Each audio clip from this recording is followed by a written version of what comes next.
인터넷에 올라온 한 글이 있어서 소개해 드리려고 합니다. 마음이 많이 찔리는 말씀이기도 해요. 어떤 분이 이런 글을 올렸습니다. 새벽에 한 번도 빠지지 않고 않는 집사님의 눈길이 무섭습니다. 11절을 정확하게 꼬박꼬박 하는 신자의 눈길이 무섭습니다. 40일 금식 기도를 다녀온 권사님의 눈길이 무섭습니다. 크고 건강한 교회를 다니는 성도가 무섭습니다. 신학 박사 학위를 받은 신학자가 무섭습니다. 성도 수가 제법 되는 교회 목사들이 무섭습니다. 왜 무섭다고 그럴까요? 신앙생활 열심히 할수록 어쩌면 남을 판단하고 정죄하는 영적 함정에 빠지기 쉽기 때문이지 않을까라는 생각이 듭니다. 일반적으로 다른 사람을 비판하는 사람들의 문제는 두 가지로 나눠지지요. 첫째는 자신의 허물과 약점에 대해서는 관대하고 예민하지 못하다는 점이고요. 둘째는 타인의 허물과 약점에 대해서는 매우 엄격한 잣대를 들이댄다라는 겁니다. 이 최근에 많이 회자되어지고 있는 한 문구 많이 말씀드렸죠. 내로남불이라는 것 같아요.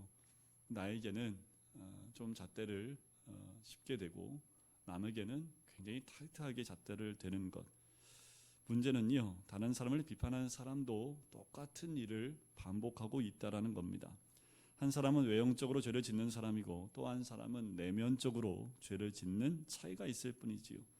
다른 사람을 비판한다고 그 사람이 더 선하고 의로운 사람이 될 수는 없습니다. 부자가 가난한 사람보다 낫다고 배운 자가 못 배운 자보다 낫다고 할 수 없는 거지요.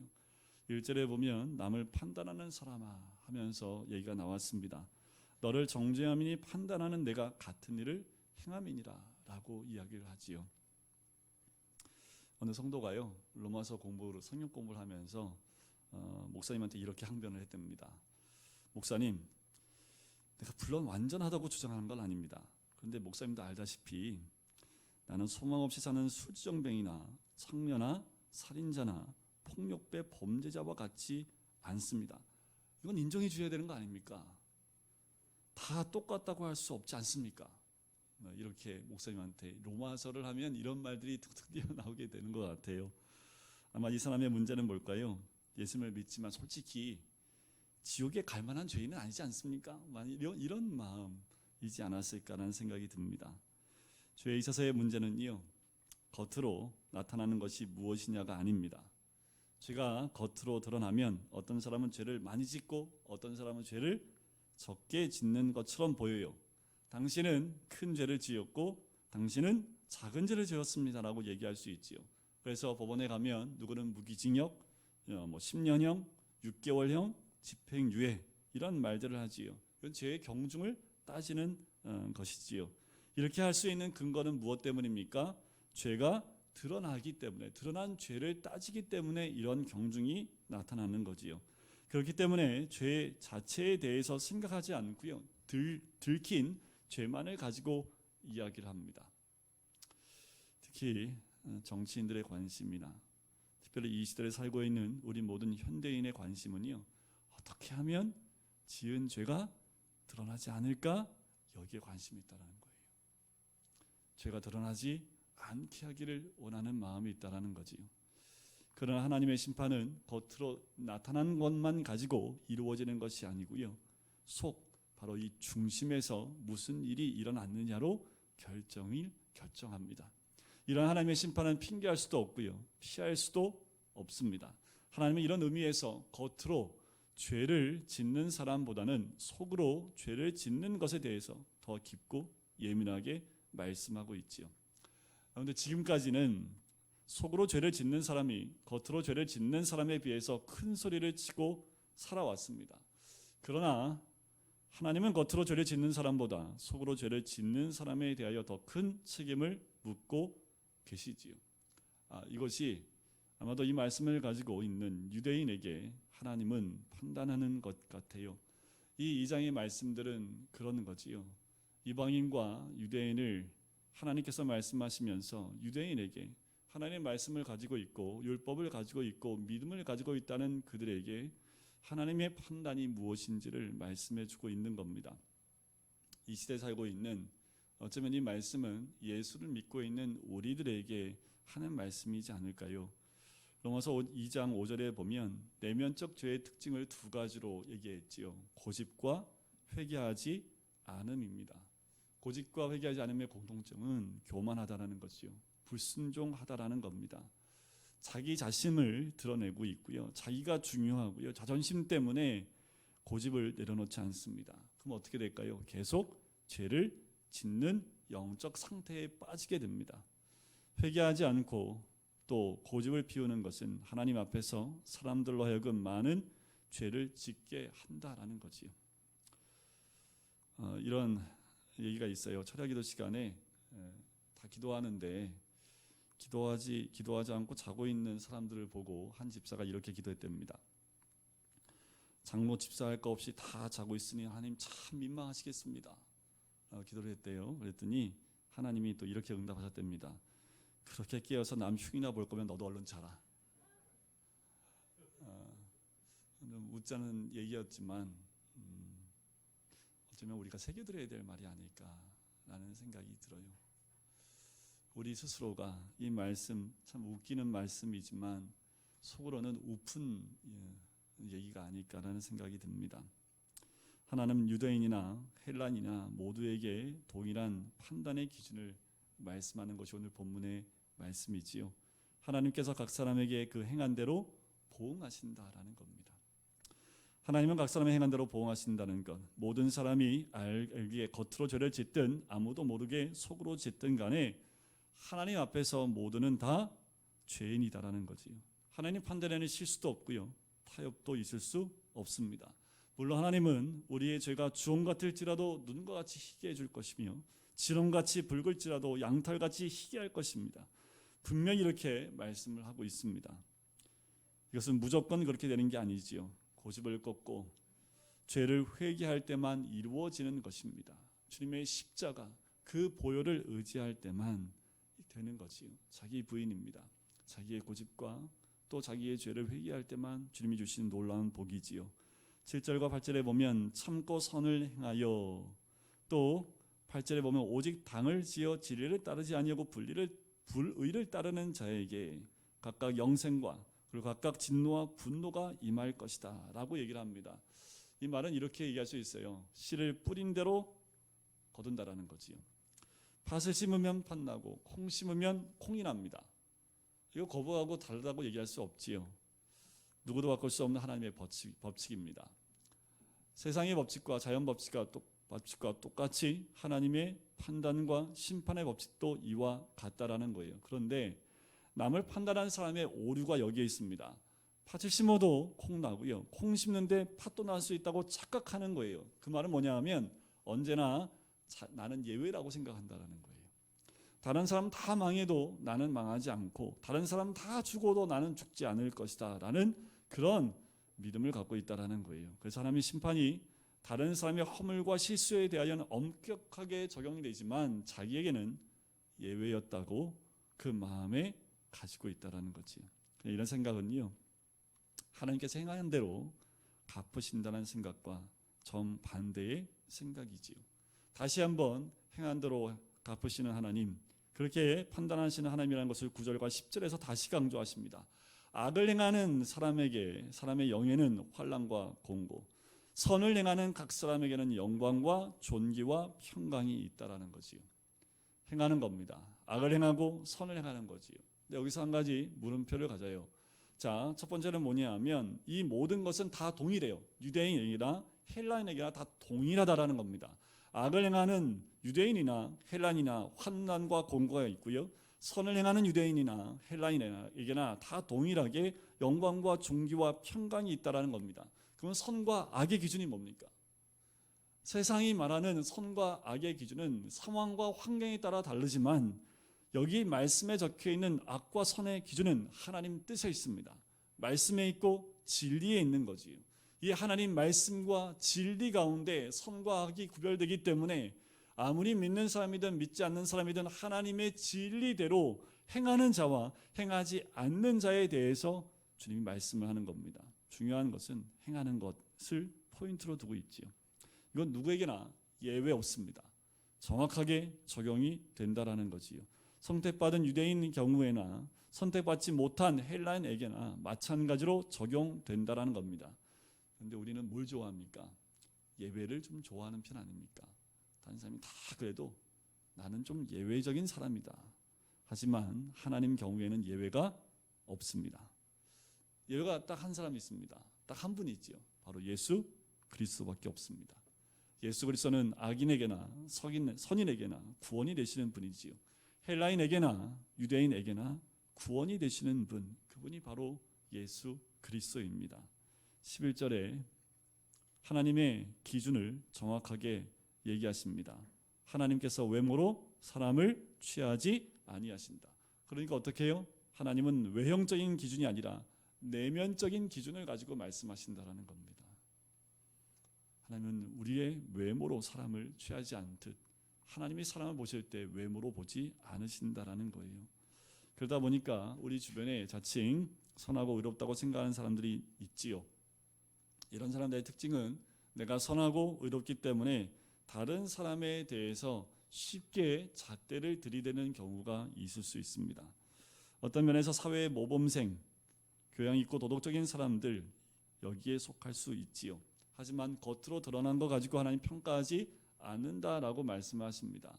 아무리 모범생, 모범학생이라는 표창장을 받는다 할지라도 하나님 그걸 가지고 얘기하신다라는 게 아니라 그 속마음, 중심이 어떻느냐라는 거예요. 하나님은 외형을 가지고 기준을 삼지 않으신다라는 겁니다. 그런데 우리는 뭘로 기준을 삼아요? 외형적인 모습으로 기준을 삼기 때문에 문제가 되는 거지요. 사람들의 모든 선과 의에는 참다운 기쁨과 평안과 긍휼이 없습니다. 오직 무서운 율법과 비교와 채찍이 있을 뿐이죠. 이게 이 세상의 선과 의입니다. 이 잣대를 가지고 모든 사람들에게 채찍처럼 비교하고 율법과 같이 이것을 들이댄다라는 거지요. 성 프란시스라는 분이 제자들과 함께 40일 금식 기도에 들어갔습니다. 그런데 한 젊은 제자가요 39일째 도저히 맛있는 스프 냄새에 현혹이 돼서 스프를 떠먹었어요. 그 순간 어떻게 됐을까요? 함께 40일 금식 기도를 하고 있는 모든 제자들이 일시에 그 젊은 제자를 째려보기 시작을 합니다. 그 눈길을 알아챈 이 프란시스가 바로 수저를 들고요. 그 제자가 먹었던 스프를 천천히 떠먹기 시작을 합니다. 제자를 째려보고 있었던 그 제자들의 눈이 갑자기 놀란 토끼 눈이 되기 시작을 합니다. 그때 그 제자들에게 이 성 프란시스가 이렇게 얘기를 해요. 우리가 금식을 하며 기도를 드리는 것은 모두가 예수님처럼 살자는 것인데 굶으면서 이렇게 서로 미워하는 것보다 실컷 먹고 살아가는 것이 더 낫습니다. 여러분, 우리의 마음에 우리의 잣대는 어떻습니까? 우리의 잣대는 늘 겉모습을 가지고 잣대를 대기 때문에 어쩌면 그것이 사람을 더 힘들고 우리의 관계를 힘들게 하지 않겠습니까? 하나님의 기준은 그렇지 않다라는 거지요. 하나님의 기준에 의하면 자칭 불의하고 악하다고 정죄받는 사람도 죄인이고 자칭 의롭다고 선하다고 하는 사람들도 다 모두가 죄인입니다. 사실 여러분들 하나님 앞에 가면 누가 떳떳하게 나는 의인이라고 얘기할 수 있는 사람이 있을까요? 단 하나도, 한 사람도 하나님 앞에서 죄인이 아니라고 주장할 수 있는 사람은 한 명도 없는 거지요. 12절에 이렇게 얘기를 합니다. 무릇 율법이 없이 범죄한 자는 또한 율법 없이 망하고 무릇 율법이 있고 범죄한 자는 율법으로 말미암아 심판을 받으리라. 한 명도 벗어날 수 없는 거지요. 이렇게 이방인들 얘기할 수 있죠. 우리는 하나님 말씀도 몰랐기 때문에 우리를 그렇게 같이 취급하는 건 옳지 않습니다 라고 얘기할 수 있겠지요. 그래서 사도 바울이 이 얘기를 하는 거예요. 율법 없이 범죄한 자, 율법 있고 범죄한 자 다 심판 가운데 있다라는 겁니다. 그러면서 이방인들한테 얘기를 합니다. 너희들의 판단 기준은 양심이다 라고 얘기를 하는 거예요. 그것이 14절과 15절에 나오지요. 율법이 없는 이방인이 본성으로 율법의 일을 행할 때에는 이 사람은 율법이 없어도 자기가 자기에게 율법이 된다라는 거죠. 그것이 양심의 증거가 된다라는 겁니다. 율법이 주어지기 이전에 이들은 어땠을까요? 이런 거예요. 동물들은 서로 잡아먹고 그것이 죄라고 느끼지 않지요. 동물은 무엇을 잡아먹고 고민하지도 않습니다. 그것이 동물 세계의 본능입니다. 이들에게는 영혼이 없습니다. 하지만 이들에게 남는 것은 약육 강식의 세계입니다. 힘이 센 쪽이 이기는 비정한 세계지요. 그런데 인간이 이 동물의 법칙을 사람의 세계로 가지고 온 거예요. 그래서 권력을 가진 자는 선입니다. 돈이 많은 사람이 선입니다. 가난은 악이라고 생각을 해요. 그 악하다는 것은 그를 착취하고 부려먹어도 괜찮다라는 거예요. 무서운 죄지요. 왜요? 인간은 하나님의 형상으로, 하나님의 영으로 지음받은 존재이기 때문입니다. 동물과는 달리 율법이 없는 시대에도 하나님은 양심을 그 가운데 주셨기 때문에 양심이 작용하고 있다라는 거지요. 하나님이 양심을 주었습니다. 자기가 자기에게 율법이 되었다고 얘기하는 거예요. 율법이 없는 이방인은 본능대로 살지만 자기 자신에게 율법이 되고 증거가 되어서 잘못을 저지르면 죄책감에 빠졌던 거지요. 1장에 보면요, 만물 위에 하나님의 신성을 나타냈다고 했고, 또 인간은 하나님을 찾게 될 만큼 하나님을 알만한 것을 그 속에 넣었다라고 말씀을 합니다. 인간은 그 마음에 새긴 율법의 행위대로 나타나기 때문에 핑계할 수 없다라고 말씀을 하는 거지요. 율법이 있는 인간은 죄를 지으면 율법 때문에 망합니다. 왜요? 율법이 말하고 있기 때문에 그래요. 13절에 그렇게 말하고 있지요. 하나님 앞에서 율법을 듣는 자가 의인이 아니요 오직 율법을 행하는 자라야 의롭다 하심을 얻으리니. 두 부류의 사람이 있습니다. 율법을 듣는 사람이 있고 율법을 행하는 사람이 있습니다. 하나님을 믿는다고 안심할 것이 아니지요. 말씀을 듣고 행해야 합니다. 우리 예수님이 산상수훈의 맨 마지막 끝부분에 하셨던 말씀이 있습니다. 말씀을 듣는 자는 모래 위에 집을 짓는 사람이고 말씀을 듣고 행하는 사람은 반석 위에 집을 짓는 사람이다 라고 말씀을 합니다. 왜 이런 말씀하셨을까요? 왜 이런 말씀하셨을까? 산상수훈의 말씀을 듣고 있는 사람이 다 누구예요? 유대인들입니다. 유대인들은 하나님을 믿고 있는 사람들이지요. 그 사람들에게 이 말씀을 하는 건 무엇을 의미합니까? 말씀을 듣기만 하는 것은 모래 위에 집을 짓는 것. 여러분들 모래 위에 집을 짓는 게 쉬워요? 반석 위에 집을 짓는 게 쉬워요? 이 질문하는 제가 바보 같지요? 당연히 모래 위에 집을 짓는 거 너무도 쉽지요. 그러니까 우리 신앙을 어떻게 그냥 생활하는 게 쉬워요? 듣는 거예요. 그러니까 듣기만 하는 그 신앙생활이 너무 쉬워요. 그러니까 그냥 그렇게 집을 짓는 거예요. 근데 문제는 뭘까요? 모래 위에 집을 짓는 그 집은 잘 무너진다라는 거죠.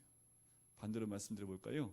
반석 위에 집을 짓는 게 쉬워요, 어려워요? 정말 어려워요. 지금도 어려워요. 밑에 큰 바위에 집을 지으려면 바위를 쪼개거나 깨 나가야 되는데 어마어마하게 힘듭니다. 현대건법도 그게 쉽지 않아요. 근데 중요한 것은 그 반석 위에 집을 지으면 그 집은 굉장히 튼튼하지요. 근데 집 짓기가 쉬워요, 어려워요? 굉장히 어렵습니다. 왜 예수님이 이 말씀하셨을까요? 그만큼 듣고 행하는 것이 어렵다라는 겁니다. 그런데 우리 주님이 무슨 집을 져야 된다고 말씀하시는 거예요? 반석 위에 집을 짓는 겁니다. 여러분, 이 사회에서 지금 교회가 욕을 얻어먹는 이유가 뭘까요? 모래 위에 집을 짓는 사람이 많아서일까요? 반석 위에 집을 짓는 사람이 많아서일까요? 교회가 세상에서 손가락질을 받는 이유는 아마도 반석 위에 집을 짓는 사람이 많지 않기 때문이지 않을까라는 생각이 들어요. 우리가 너무도 쉽게 모래 위에 집을 짓는 신앙생활을 했기 때문에 우리가 사회에서 너무나 쉽게 무너지는 모습 가운데 그 모습이 사회에 있는 하나님을 알지 못하는 자들에게 비방거리가 되는 것 아닌가라는 생각이 듭니다. 바꿔야 됩니다. 여러분들 이제부터라도 바꿔야 됩니다. 좀 힘들어도 반석 위에 집을 짓듯 듣고 행하는 모습이 우리의 모습이 되어야 될 줄 믿습니다. 근데 그거 아세요? 월요일만 되면 교회 갔다 왔냐 안 갔다 왔냐 체크하는 곳이 있다고 합니다. 특별히 어린이집은 100% 체크한대요. 그래서 주일날 교회 갔다 오지 말라고 권고를 한답니다. 어떤 회사도 그렇게 체크하는 회사가 다는 아닐 거예요. 근데 있는 회사가 있다고 얘기를 듣고요. 참 안타깝다라는 생각이 들더라고요. 그게 과학적인 것 같아요. 아니잖아요. 교회가 코로나를 이렇게 모아놨다가 오신 분한테 나눠드리는 것도 아닌데 마음이 참 아픈데 그런 아픈 마음 가운데 다시 한번 우리를 돌이켜봐야 되지 않을까라는 생각이 들더라고요. 왜 교회가 그렇게까지 세상에서 비춰졌을까라는 거예요. 그 이유가 어떻든 간에 또 여러 가지 이유를 댈 수 있지만 그 원인은 우리한테 있는 거 아닙니까? 우리가 반석유의 집을 열심히 잘 지었다면 오히려 이렇게 힘들 때에 세상 사람들이 우리에게 기대고 우리에게 요청하고 제발 우리 좀 살려달라고 우리에게 중보 기도를 요청하지 않을까요? 그런데 그러지 못한 그 모습 가운데 어쩌면 우리가 참다운 그리스도의 모습을 드러내지 못했기 때문이 아닐까라는 생각이 듭니다. 여러분, 사회에서 불이익을 당하더라도 우리는 그 불이익 가운데에도 참 신앙인의 모습을 유지해야 될 줄 믿습니다. 당당히 기독교라고 적을 수도 있고 당당히 주님께 예배드리고 왔습니다. 그리고 우리 회사를 위해서 기도했습니다. 여기 있는 분들을 위해서 기도했습니다. 라고 말할 수 있는 기독교인이 되어야 되지 않을까. 결국 시간이 지나면 이런 평가가 나오지 않을까요? 그럼에도 불구하고 예배하고 기도했던 그 사람이 진짜 그리스도인이라는 평가를 받지 않을까요? 세상의 평가가 중요한 건 아니지만 우리가 이 사회 가운데서 이제 어떻게 반석 위에 집을 져야 될지 우리는 깊이 고민할 때라는 겁니다. 그 고민이 없으면 또다시 코로나 같은 일들이 반복되어질 때 교회는 똑같이 힘들고 우리 개인은 똑같이 어려운 가운데 처할 수 있다는 거지요. 인간에 주신 양심과 그 율법, 인간의 선과 의로는 바로 설 수가 없다는 것을 알 수 있습니다. 결론이 16절에 나오는데 16절 같이 보실까요? 곧 나의 복음에 이른 바와 같이 하나님이 예수 그리스도로 말미암아 사람들의 은밀한 것을 심판하시는 그날이라. 자, 은밀한 것을 심판하시는 날이 바로 진노의 날이 되겠지요. 여러분, 진노의 날은 반드시 있습니다. 어쩌면 지금이 진노의 날일 수도 있겠지요. 개인의 진노의 날도 있겠지만 이 세상의 진노의 날도 분명히 있습니다. 여러분, 우리가 도덕적으로 선하다고 안심하지 마십시오. 하나님은 겉으로 드러난 것만 보시지 않고 우리의 중심을 보고 계세요. 그래서 사도 바울이 7장에 가서 뭐라고 얘기하냐면 오라 나는 공고한 사람이로다. 이 사망의 몸에서 누가 나를 건져낼고 내가 선을 행하고 싶지만 선을 행하지 않고 도리어 행하는 것은 악이구나. 내가 이것을 어떻게 하면 좋겠는가? 이 악을 내가 어떻게 해야 하는가? 이것이 사도 바울의 실존이었습니다. 이 로마서를 쓸 때는 이미 3차 선교 여행을 끝마친 때입니다. 그럼에도 불구하고 사도 바울의 실존적인 고백은 뭐예요? 나는 악이다. 나는 죄인이다. 나는 이 죄에서 어떻게 하면 구원받을 수 있을까? 이것이 매일매일 사도 바울의 마음의 중심의 고백이었습니다. 그러니 누가 필요해요? 예수 그리스도밖에 없어요. 사도 바울에게도 예수 그리스도 외에는 답이 없는 거지요. 여러분, 우리에게 답은 예수 그리스도밖에 없습니다. 우리가 이 시간 함께 예배를 드리고요, 함께 예배를 드리지 않고 이게 중요한 것이 아니라 우리 중심에 우리는 사도 바울처럼 이런 고백이 있어야 되는 거죠. 나는 죄인인데 내 안에 끝없이 죄가 내 안에서 이렇게 올라오고 있는데 이걸 어떻게 하면 좋을까라고 떼굴떼굴 구르는 모습이 사도 바울과 같은 모습이 우리의 모습이어야 된다는 거지요. 그럴 때 답은 딱 하나밖에 없습니다. 예수 그리스도라는 거지요. 그 주님 앞에 무릎 꿇을 때에 주님은 우리를 불쌍히 여기시고 긍휼히 여기실 줄 믿습니다. 우리 똑같은 죄인이라는 사실을 잊지 말아야겠지요. 우리에게는 정죄할 자격증이 없어요. 우리 신앙인에게 하나님이 주신 딱 한 가지 자격증이 있습니다. 다른 자격증 준 적 하나도 없더라고요. 아무리 말씀을 봐도 우리 주님은 자격증 딱 하나만 주셨어요. 이게 무슨 자격증인지 아세요? 사회에서 많은 자격증을 따시는데 우리 신앙인은 이 자격증 하나 말씀드립니다. 사랑할 자격증입니다. 하나님 주신 건 이거 하나밖에 없어요. 비판할 자격증도 안 주셨고요, 판단할 자격증도 주지 않으셨습니다. 그런데 제일 판단을 잘하는 사람이 누군지 아세요? 목사들입니다. 제일 날설 판단을 너무 잘해요. 왜 그럴까요? 유대인 바리새인처럼요, 말씀을 너무 잘 알고 있으니까 말씀을 판단을 잘해요. 그런데 하나님은 목사한테도 판단할 자격증을 주지 않았습니다. 어느 누구에게도 하나님 외에는 심판과 판단의 자격증을 준 사람 단 한 명도 없습니다. 우리에게 주어진 자격증이 뭐밖에 없다고요? 사랑할 자격증입니다. 형제를 위해 기도하고 사랑하고 관용을 베풀 자격 외에는 우리에게 주어진 자격이 없다라는 겁니다. 우리가 이 시대를 살면서 더더욱 우리에게 주어주신 그 자격증을 좀 남발했으면 좋겠습니다. 사랑할 자격증을 가지고 우리 주변에 좀 남발했으면 좋겠고, 먼저 우리들 안에 그 사랑이, 또 우리 교회 주변에 그 사랑을 우리가 마음껏 드러냄을 통해서 이 코로나 시대에, 다 힘든 그 시대에 우리의 사랑이 그들의 마음을 녹일 수 있으면 좋겠습니다. 남을 훈계하고 재판하고 판단하는 그 모습이 아니라 늘 겸손히 주의 사랑을 나누고 주님의 마음을 나누는 우리가 되었으면 좋겠습니다. 그럴 때에 진정한 주의 사랑이 이 땅을 변화시킬 수 있을 줄 믿습니다. 판단과 심판은 주님께 다 내어 맡기고요, 우리는 그 어려움 가운데 있는 사람들을 보듬고 용서하고 관용하는 모습으로 나갈 때 하나님의 귀한 은혜가 우리를 통해서요, 우리 가정이 바뀌고요, 우리 직장이 변화되어지고요, 이 사회가 바뀔 줄 믿습니다. 과거는 안 보겠습니다. 하나님은 지금부터 다시 보십니다. 이제 이후로 이 사회는 우리에게 맡겨졌습니다. 우리에게 맡겨진 이 사회를 변화시키는 것은 나로부터 시작되는 거지요. 우리 안에 사랑의 자격증을 가지시고요, 부부끼리 좀 사랑하시고 용서하시고 또 관용하시고 또 자녀들을, 그리고 친척들을, 공동체를, 우리 주변에 있는 모든 이웃들을 그런 마음으로 대하시는 우리 모든 성도님 되시기를 주님의 이름으로 간절히 축원드립니다.